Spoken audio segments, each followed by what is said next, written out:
Hello friends, good morning. मैं महेश चौधरी आप सभी विद्यार्थियों का निर्मल ऐप पर स्वागत करता हूं।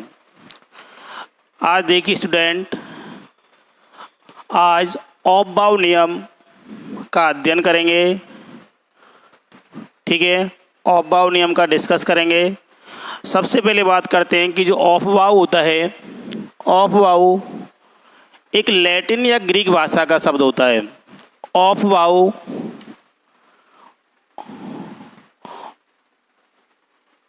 लैटिन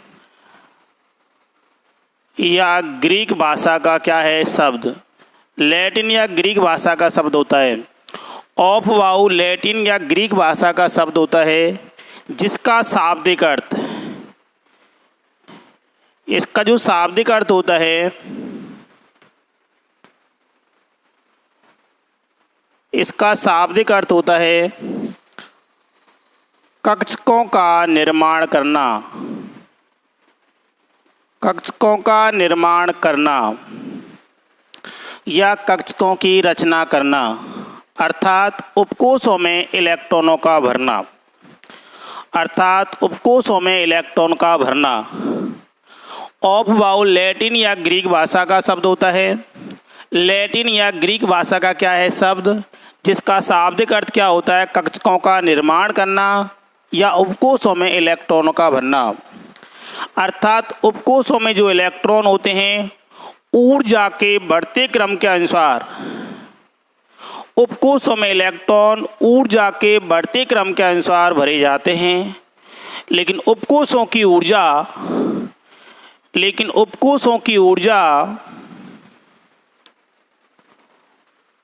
N+L नियम से ज्ञात की जाती है। N+L नियम से ज्ञात की जाती है। ठीक है, उपकोशों की जो एनर्जी होती है वो हम N+L नियम से निर्धारित करते हैं। तो मैंने अभी आपको बताया कि ऑफ-बाउ लैटिन या ग्रीक भाषा का शब्द होता है जिसका शाब्दिक अर्थ कक्षकों का निर्माण करना या उपकोशों में इलेक्ट्रॉनों का भरना होता है, अर्थात उपकोशों में जो इलेक्ट्रॉन होते हैं ऊर्जा के बढ़ते क्रम के अनुसार भरे जाते हैं। लेकिन उपकोशों की जो ऊर्जा होती है N+L नियम से ज्ञात की जाती है, N+L नियम से ज्ञात की जाती है। जिन उपकोशों के लिए N+L का मान न्यूनतम होता है उस उपकोश की एनर्जी क्या होती है, सबसे कम होती है। मैं क्या कह रहा हूँ कि जिन उपकोशों के लिए N+L का मान न्यूनतम होता है उस उपकोश की एनर्जी क्या होती है, कम होती है। लेकिन कुछ उपकोश ऐसे भी होंगे जिनके लिए N+L का मान क्या होता है, समान होता है, तो इलेक्ट्रॉन उस उपकोश में भरा जाता है जिसके लिए N का मान न्यूनतम होता है। तो मैंने अभी आपको बताया उपकोशों की जो एनर्जी होती है वो N+L नियम से ज्ञात की जाती है और N+L का नियम ये कहता है कि इलेक्ट्रॉन सर्वप्रथम उस उपकोश में भरा जाता है जिसके लिए N+L का मान न्यूनतम होता है। दो या दो से अधिक उपकोशों के लिए N+L के मान क्या होते हैं, समान होते हैं। उस स्थिति में इलेक्ट्रॉन उस उपकोश में पहले भरा जाएगा जिसके लिए मुख्य क्वांटम संख्या n का मान क्या होगा, न्यूनतम होगा। तो ये तो मैंने केवल अभी आपको ऑफ-बाउ का शाब्दिक अर्थ बताया और ऑफ-बाउ के शाब्दिक अर्थ बताने के बाद उपकोशों की जो एनर्जी है वो कौन से नियम से निर्धारित करते हैं, N+L नियम से। लेकिन जो ऑफ-बाउ नियम होता है, ऑफ-बाउ नियम के अंतर्गत 3 नियम आते हैं। ऑफ-बाउ नियम में 3 नियम शामिल होते हैं, 3 नियम शामिल होते हैं, 3 नियम शामिल होते हैं। अब देखिए ऑफ-बाउ नियम में 3 नियम कौन कौन से होते हैं। पहला तो मैंने अभी आपको बताया, फर्स्ट जो नियम होता है वो होता है N+L का नियम। किसका नियम, N+ एल नियम, या इसका एक दूसरा नाम होता है बोरबरी नियम, बोरबरी का नियम। एन प्लस एल का जो नियम है, इसको देने वाला जो वैज्ञानिक था वो कौन था? बोरबरी। कौन था? बोरबरी। इसलिए इसे क्या कहते हैं? बोरबरी का नियम भी कहते हैं। दूसरा होता है हुंड का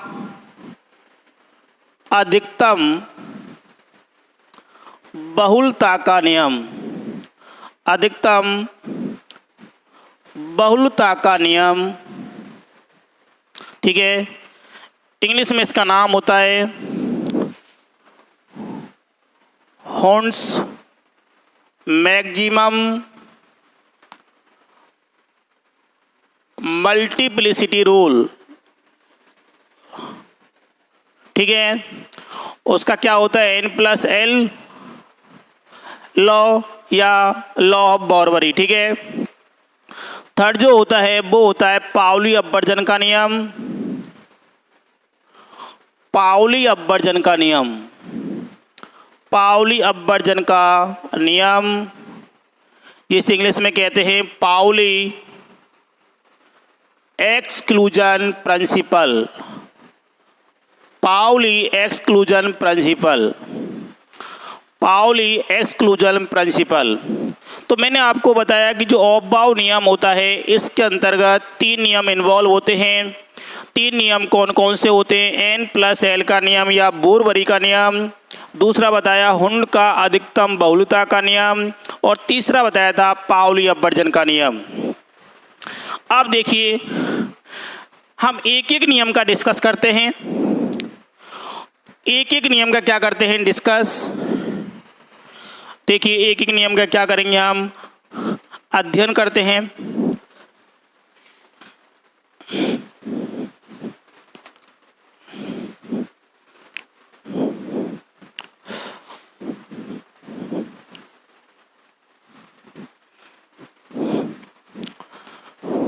देखिए,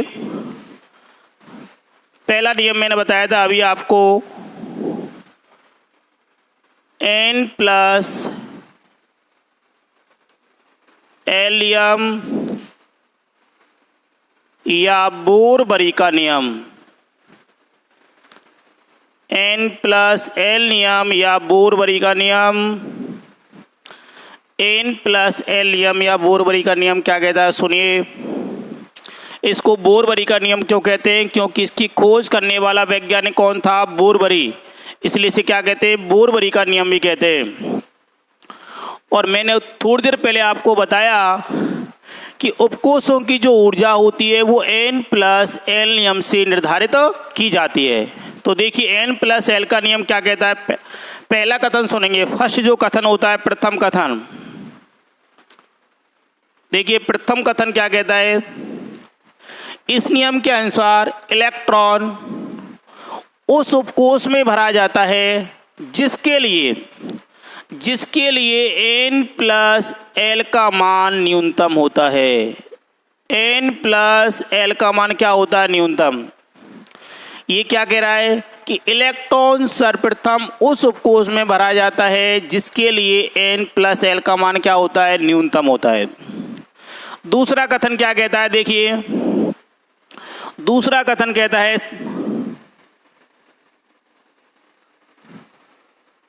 दूसरा कथन कहता है कि 2 या 2 से अधिक उपकोषों के लिए एन प्लस एल का मान जब समान होता है तो इलेक्ट्रॉन उस उपकोष में पहले भरा जाएगा जिसके लिए एन का मान न्यूनतम होगा। एन का मान क्या होगा? न्यूनतम।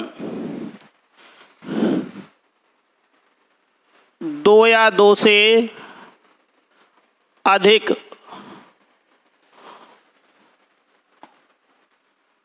उपकोषों के लिए एन प्लस एल का मान समान हो।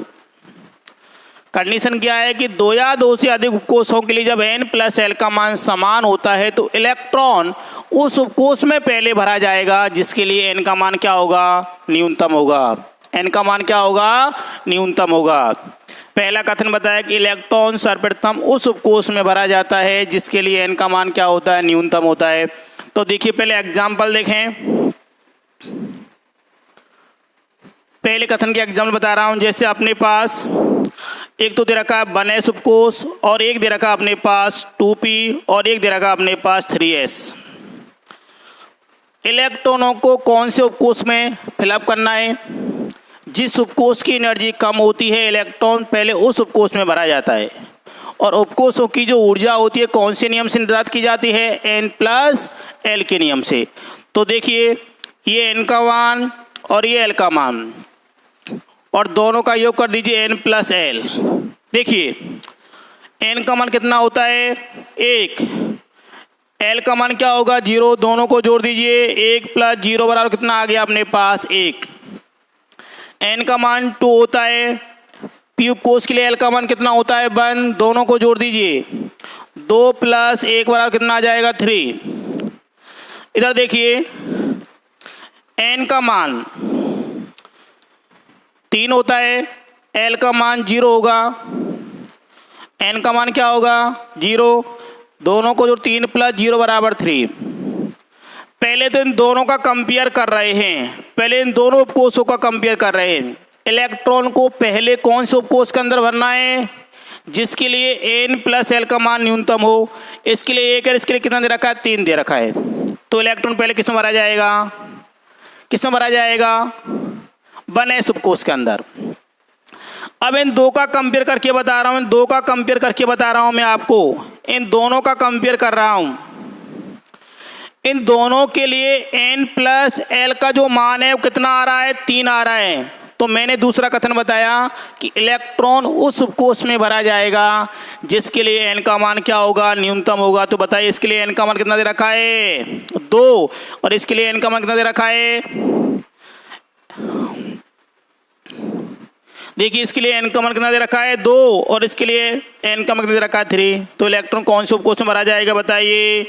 2p उपकोष में। तो क्लियर मालूम पड़ गया। जब 2 या 2 से अधिक उपकोषों के लिए n+l का मान समान होता है तो इलेक्ट्रॉन कौन से उपकोष में भरा जाएगा? जिसके लिए n का मान न्यूनतम होगा। पहला कथन बताया कि इलेक्ट्रॉन उस उपकोष में भरा जाएगा जिसके लिए n+l का मान न्यूनतम होगा। अब ये अपने पास 3 उपकोष रखे 1s 2p और 3s। क्लियर? 1s 2p और 3s। इनको यदि मैं ऊर्जा के बढ़ते क्रम में लिखूं तो देखिए क्या आएगा? ऊर्जा का बढ़ता क्रम, ऊर्जा का बढ़ता क्रम, ऊर्जा का बढ़ता क्रम क्या आएगा बताइए? सबसे कम एनर्जी किसकी है? 1s। उसके बाद इन दोनों में किसकी है? 2p। और सबसे ज़्यादा किसकी होती है? 3s। ठीक है, क्लियर हुआ? तो ये तो n+l का नियम या बोरबरी का नियम हो गया। अब देखिए इस नियम के अकॉर्डिंग जो उपकोष होते हैं उनकी ऊर्जा का बढ़ता क्रम क्या होता है? और ये जो ऊर्जा आरेख में जो अभी आपको बता रहा हूं ये आना चाहिए, क्योंकि इसी से इलेक्ट्रॉनिक विन्यास लिखा जाता है। इसी से क्या लिखा जाएगा? इलेक्ट्रॉनिक विन्यास। तो देखिए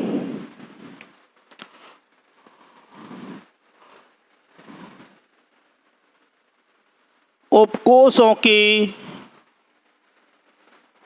ऊर्जा का बढ़ता क्रम, देखिए मैं आपको बता रहा हूं ये आना चाहिए। ये 1s उपकोष होता है, ये 2s और 2p होता है, ये 3s 3p और 3d होता है, ये 4s 4p 4d और 4f होता है, ये 5s 5p 5d 5f और 5g भी होता है, छोड़िए उसको। 6s 6p 6d और 6f भी होता है, 7s और 7p। देखिए मैं यहाँ तक आपको एनर्जी आरेख बता रहा हूँ। मैंने आपको बताया कि कौन से उपकोष की एनर्जी सबसे कम होती है, जिसके लिए n+l का मान न्यूनतम होता है।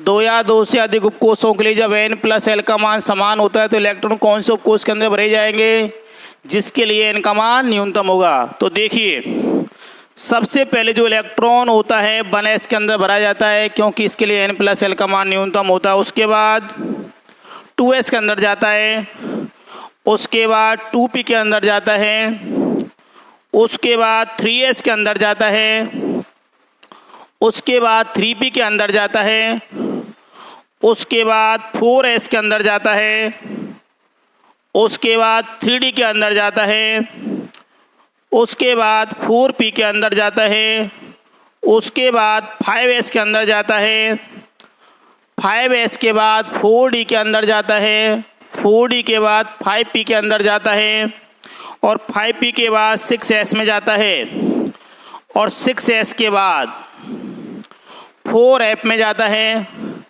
4f के बाद 5d, 5d के बाद 6p, 6p के बाद 7s, 7s के बाद 5f, 5f के बाद 6d, 6d के बाद 7p, और 7p के बाद जाएगा 8s के अंदर। इस तरीके से ये जो क्रम होता है कंटिन्यूस चलता रहता है। तो ये मैंने आपको उपकोषों की ऊर्जा का बढ़ता क्रम बताया है, और इन उपकोषों में से 2 या 3 उपकोष आपको दे दिए जाते हैं, और उन उपकोषों को ऊर्जा के बढ़ते क्रम या घटते क्रम में आपसे व्यवस्थित करवा सकता है। तो देखिए, इधर मैं दे रहा हूँ कुछ एक क्वेश्चन दे रहा हूँ। निम्न उपकोषों को ऊर्जा के बढ़ते क्रम में व्यवस्थित कीजिए, व्यवस्थित कीजिए। देखिए, मैंने एग्जाम्पल ले रखा है 3D, 4s, 5d और 6f। ये 4 उपकोष दिए हैं। इन चारों उपकोषों को ऊर्जा के बढ़ते क्रम के अकॉर्डिंग व्यवस्थित करना है। अब किस तरीके से व्यवस्थित करेंगे, हमें कैसे मालूम पड़ेगा कि कौन से उपकोष की एनर्जी कम होती है, कौन से उपकोष की एनर्जी ज़्यादा होती है। तो मैंने आपको जो नियम पढ़ाया, कौन सा, n+l नियम, उसके अकॉर्डिंग आप आसानी से इनकी एनर्जी का ऑर्डर फाइंड कर सकते हैं, ज्ञात कर सकते हैं। देखिए कैसे ज्ञात करेंगे। सबसे पहले उपकोष, इसका मैं आपको सॉल्यूशन बता रहा हूँ। सबसे पहले आप क्या लिखें, उपकोष, उसके बाद मुख्य क्वांटम संख्या n का मान, उसके बाद दिगंशी क्वांटम संख्या l का मान, दोनों का योग n+l। तो देखिए 3D दे रखा है, 3D के अंदर n का मान बताए कितना होता है 3, l का मान बताए कितना होगा 2, दोनों का योग कीजिए 3 + 2 बराबर कितना हो गया 5। अगला दे रखा है 4s, n का मान 4 होता है, l का मान 0, दोनों का योग कीजिए 4 + 0 बराबर 4। अगला देखते हैं 5d, n का मान दे रखा है 5, l का मान 2 होगा, दोनों का योग कर दीजिए 5 + 2 कितना आ जाएगा 7। नेक्स्ट दे रखा है 6f, n का मान दे रखा है अपने को 6, l का मान कितना होगा 3, दोनों का योग कीजिए 6 + 3 बराबर 9। क्लियर। अब इस योग में से देखिए कौन सा योग n+l में से सबसे कम दे रखा है, 4 सबसे कम है, और जिसका योग सबसे कम होगा उसकी एनर्जी सबसे कम होगी, ठीक है, और जिसका योग सबसे ज़्यादा होगा उसकी एनर्जी सबसे ज़्यादा होगी। तो सबसे कम एनर्जी किसकी होगी अपने पास 4s की, उसके बाद किसकी होगी 3d की, उसके बाद 5d की, और सबसे ज़्यादा किसकी होगी 6f की।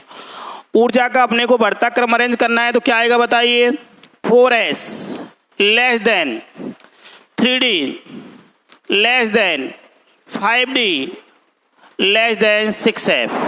ये ऊर्जा का क्या आ गया बढ़ता क्रम। अब फिक्स नहीं है कि आपसे बढ़ता क्रम पूछा जाए, आपसे घटता क्रम भी पूछा जा सकता है। ठीक है, घटते क्रम के लिए कौन सा निशान लगाएंगे आप? ग्रेटर देन का। और बढ़ते क्रम के लिए किसका निशान लगाते हैं? लेस देन का। ठीक है, तो देखिए मैंने अभी आपको उपकोषों की ऊर्जा का बढ़ता क्रम और ये ऊर्जा आरेख का कंप्लीट क्रम बता दिया, और ये क्रम आपको आना चाहिए। इस क्रम के अकॉर्डिंग ही आप तत्वों का इलेक्ट्रॉनिक विन्यास लिख पाते हैं। यदि ये क्रम नहीं आता है तो इलेक्ट्रॉनिक विन्यास किसी भी तत्व का आप नहीं लिख पाएंगे। क्लियर? तो इस क्रम को अपने को जनरली ध्यान रखना है। अब देखिए, ये तो N+L का नियम हो गया, बोरवरी का नियम। इससे संबंधित जो क्वेश्चन बन सकते हैं वो मैंने आपको बता दिए। अब देखिए सेकंड नियम,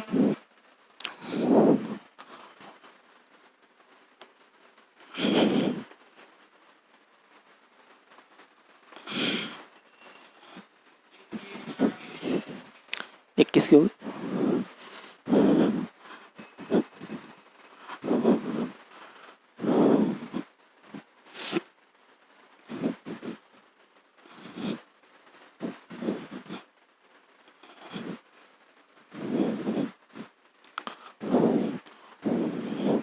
देखिए सेकंड नियम,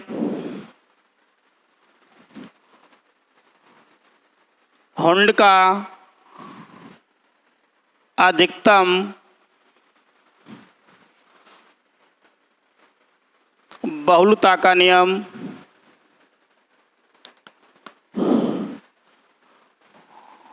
हॉर्न्स मैक्सिमम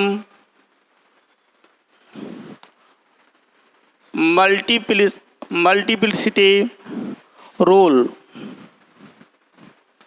देखिए हुंड का जो नियम होता है, इसकी जो पहली जो शर्त होती है, ये समभ्रंश कक्षकों पर लागू होता है। पहली शर्त क्या दे रखी है कि कौन से कक्षकों पर लागू होगा? समभ्रंश कक्षक।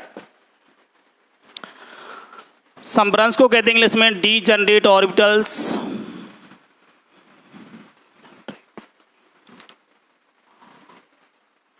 समभ्रंश कक्षकों पर लागू होता है।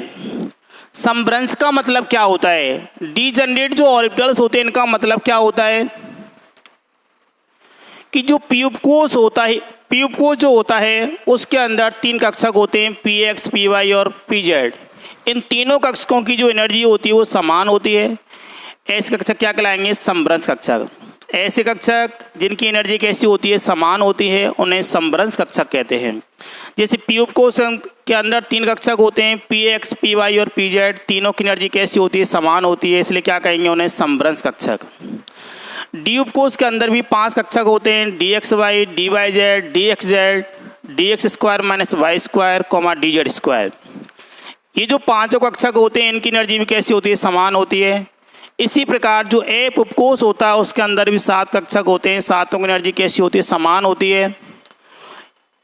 और जी जो कक्षक होता है उसके अंदर 9, जी जो उपकोष होता है उसके अंदर 9 कक्षक होते हैं, 9 कक्षकों की एनर्जी कैसी होती है? समान होती है। तो समझ में आ गया कि समभ्रंश का मतलब क्या होता है कि जिन कक्षकों की एनर्जी समान होती है उन्हें समभ्रंश कक्षक कहते हैं। तो पहली शर्त क्या है कि ये नियम समभ्रंश कक्षकों पर लागू होता है। अब ये नियम कहता क्या है, सुनिए। इस नियम का कथन क्या होता है? इस नियम का कथन होता है कि समान ऊर्जा के कक्षकों में पहले एक एक इलेक्ट्रॉन भरा जाता है। समान ऊर्जा के कक्षकों में पहले एक एक इलेक्ट्रॉन भरा जाता है, उसके बाद ही इलेक्ट्रॉनों का युग्मन होता है। दोबारा सुनिए, मैंने क्या बताया? समान ऊर्जा के कक्षकों में पहले एक एक इलेक्ट्रॉन भरा जाता है, उसके बाद ही इलेक्ट्रॉनों का युग्मन होता है। तो देखिए कि एग्जाम्पल, किसी तत्व का इलेक्ट्रॉनिक विन्यास दे रखा अपने को P3, ठीक है, और जो पी उपकोष होता है उसके अंदर 3 कक्षक होते हैं, आपको पता है। उन्हें क्या कहते हैं हम? समभ्रंश कक्षक, px और py और pz। अब इसके अंतर्गत अपने को इलेक्ट्रॉनों को फिलअप करना है। तो ये नियम क्या कहता है कि समान ऊर्जा के कक्षक में पहले एक एक इलेक्ट्रॉन भरा जाएगा। तो 1, 2 और 3 इन इलेक्ट्रॉनों को आप इस तरीके से भी फिलअप कर सकते हैं। इस तरीके से भी फिलअप कर सकते हैं 1, 2 और 3, क्योंकि जो इलेक्ट्रॉन होता है अपनी अक्ष पर क्लॉकवाइज भी स्पिन कर सकता है और एंटी क्लॉकवाइज भी स्पिन कर सकता है। ठीक है, यदि किसी तत्व का इलेक्ट्रॉनिक विन्यास अपने को दे रखा है P5, ठीक है, अब इन इलेक्ट्रॉनों को किस तरीके से फिलअप करना है, तो मैंने अभी आपको नियम बताया कि समान ऊर्जा के कक्षकों में पहले आप एक एक इलेक्ट्रॉन भरेंगे, तो 1, 2, 3, उसके बाद क्या होगा इलेक्ट्रॉनों का युग्मन 4 और 5। अब आपकी समझ में आ रहा होगा कि एक एक इलेक्ट्रॉन भरने के बाद इलेक्ट्रॉनों का क्या हुआ है, युग्मन हुआ है। ठीक है, और इन इलेक्ट्रॉनों को इस तरीके से भी आप फिलअप कर सकते हैं 1, 2, 3, 4 और 5। ठीक है, यदि किसी तत्व का इलेक्ट्रॉनिक विन्यास आपको दे रखा है D5, चलो ये दे रखा है D3 दे रखा है, उसके बाद बताएंगे D5। तो जो ड्यूब कोष होता है उसके अंदर भी 5 समान ऊर्जा के कक्षक होते हैं। नियम वही है, समान ऊर्जा के कक्षक में पहले आप एक एक इलेक्ट्रॉन भरेंगे 1, 2, 3, और किस तरीके से फिलअप कर सकते हैं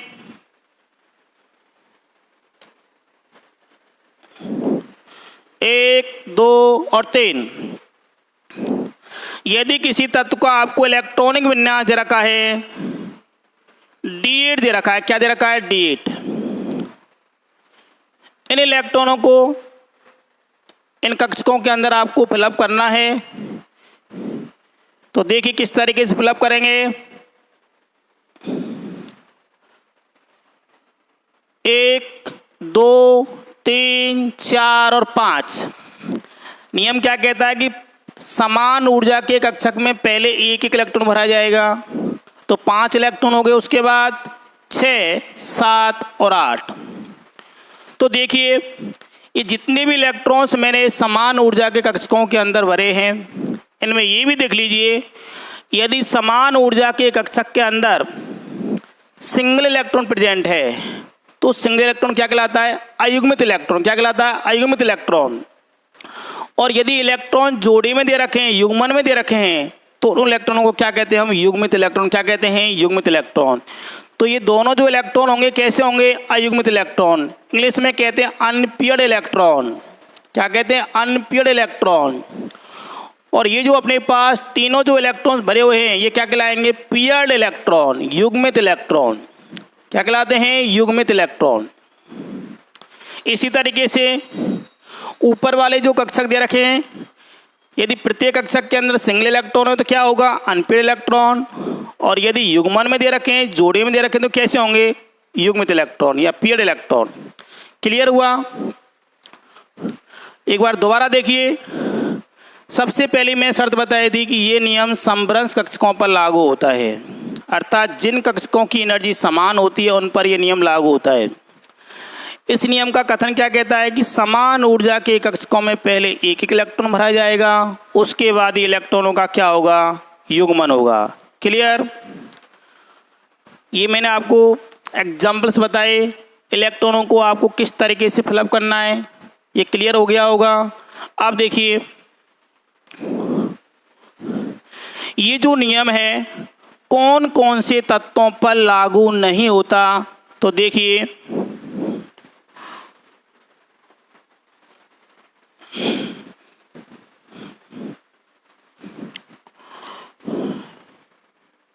यह नियम हाइड्रोजन, हीलियम, लिथियम और बेरिलियम, इन 4 तत्वों पर लागू नहीं होता।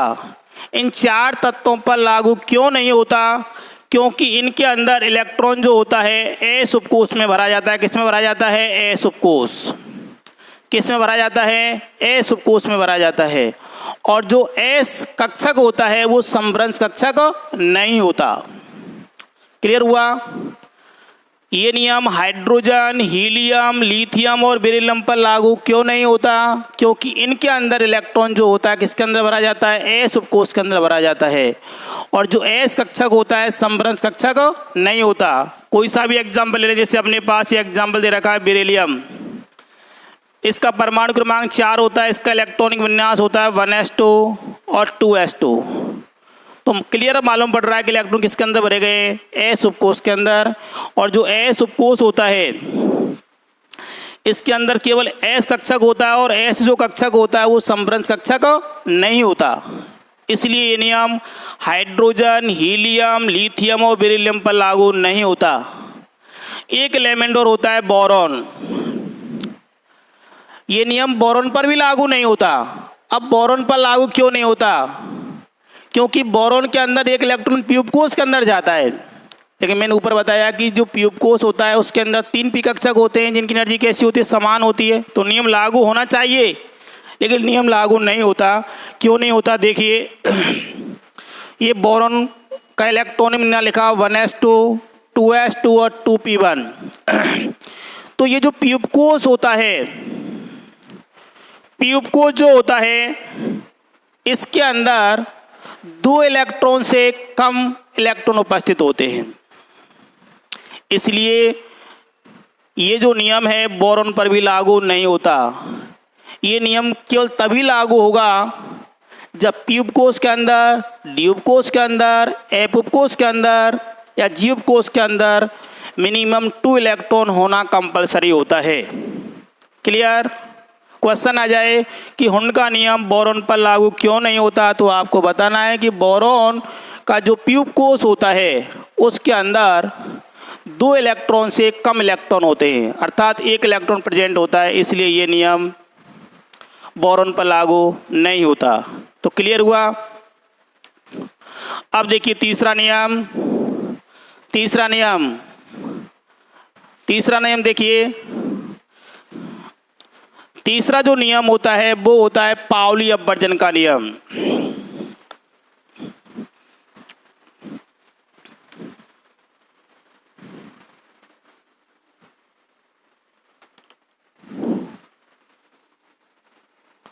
पाउली अपवर्जन का नियम, पाउली एक्सक्लूजन रूल। अब देखिए पाउली अपवर्जन का नियम क्या कहता है? पाउली अपवर्जन का नियम कहता है कि किन्हीं 2 इलेक्ट्रॉन के लिए चारों क्वांटम संख्याओं के मान समान नहीं होते। किन्हीं 2 इलेक्ट्रॉनों के लिए चारों क्वांटम संख्याओं के मान समान नहीं होते। यदि 2 इलेक्ट्रॉनों के लिए 3 क्वांटम संख्याओं के मान समान है तो चौथी क्वांटम संख्या हमेशा भिन्न होगी। ठीक है? क्लियर हुआ डेफिनेशन कि 2 इलेक्ट्रॉनों के लिए चारों जो क्वांटम संख्याएं होती हैं उनके मान समान नहीं होते। 3 क्वांटम संख्याएं समान है तो चौथी क्वांटम संख्या हमेशा क्या होगी? भिन्न होगी। तो देखिए एक एग्जाम्पल लेते हैं। जैसे अपने पास एग्जाम्पल दे रखा है हीलियम। हीलियम का इलेक्ट्रॉनिक विन्यास होता है 1s2। क्या होता है? 1s2। इसका जो एस उपकोष होता है इसके अंदर 2 इलेक्ट्रॉन्स फिलअप किए जाते हैं, 1 और 2। ठीक है? अब इसके लिए अपने को क्या ज्ञात करना है? n का मान, l का मान, m का मान और s का मान। तो देखिए ये अपने पास रखा है 1s2। इस इलेक्ट्रॉन में निकाल रहा हूँ और इस इलेक्ट्रॉन के लिए देखिए सबसे पहले n का मान बताए कितना होगा? 1 होगा। l का मान बताए कितना होगा? s उपकोष के लिए l का मान 0 होता है। जब l का मान 0 होता है तो m का मान भी क्या होगा? 0। अब देखिए ये जो इलेक्ट्रॉन है कौन सी दिशा में चक्रण गति कर रहा है? क्लॉकवाइज। जब क्लॉकवाइज दिशा में चक्रण गति करता है तो s का मान क्या होगा? +12। क्लियर? इधर देखिए n का मान क्या होगा? वही 1 होगा। l का मान क्या होगा? 0 और m का मान क्या होगा? 0। इस इलेक्ट्रॉन को देखें, ये इलेक्ट्रॉन एंटी क्लॉकवाइज दिशा में चक्रण गति कर रहा है, इसलिए इसका चक्रण क्वांटम संख्या का जो मान होगा -12 होगा। तो इस एग्जाम्पल में आपको इन 2 इलेक्ट्रॉनों के लिए इन 3 क्वांटम संख्याओं के मान तो आइडेंटिकल दिखाई दे रहे हैं।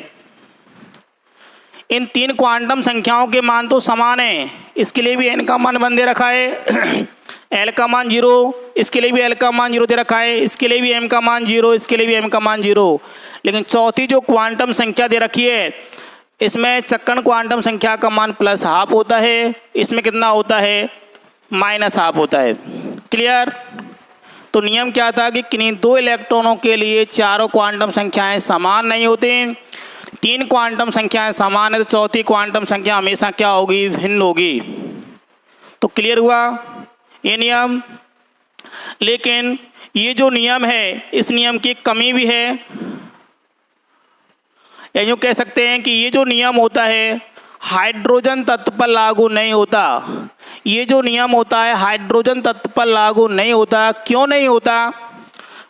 ये हाइड्रोजन होता है, इसका इलेक्ट्रॉनिक विन्यास क्या होता है 1s1, अर्थात इसके अंदर केवल 1 इलेक्ट्रॉन प्रेजेंट होता है और 1 इलेक्ट्रॉन के लिए इन चारों क्वांटम संख्याओं के मान निकालना संभव नहीं होता।